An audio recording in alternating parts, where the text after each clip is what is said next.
Please don't buy bunk beds when you decorating room. The couple accidentally gave birth to a pair of twins, but there was only one child room in the house. The husband, who had no experience in childbirth, directly bought a bunk bed. The top was not high enough, and the lower back could not be straightened. The most important thing was that both the brother and sister had no privacy at all. Angela, who felt sorry for the children, smashed it to pieces with a hammer and called her husband to drive his tricycle away to reinstall it. She spent $200 to buy a bunch of beds. She just made the bed frame and used a force column to support it. She covered it with environmentally friendly wooden veneer and embedded 2 bed frames to prevent moisture and breathability. She also put 2 soft mattresses in it, which made it a bed for the brother and sister. The obedient sister slept by the window, and the naughty brother slept other side. The head of the bed was very heavy. 2 holes were dug in the wall to put bedtime reading materials instead of bedside tables.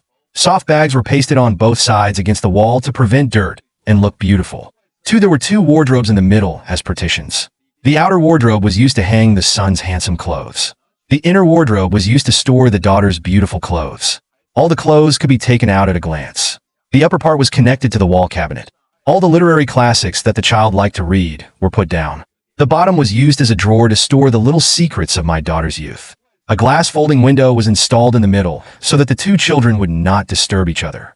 The outer side is made of wood veneer to form a partition. A gauze curtain is installed inside to protect privacy. 4 roller drawers are made under the bed. One side is for the daughter's shorts, pants, and socks, and the other side is for the son's underwear and smelly socks. A set of drawers and steps are made in the middle to store all the scattered toys of the 2 children. The 4 sides at the end of the bed are made into desks. The drawers are used to store learning stationery and put learning supplies. The 2 children have independent study areas and can easily get the first place in the exam. With this design of the children's room, both children have independent study areas and rest areas, and there is no problem sleeping from childhood to adulthood.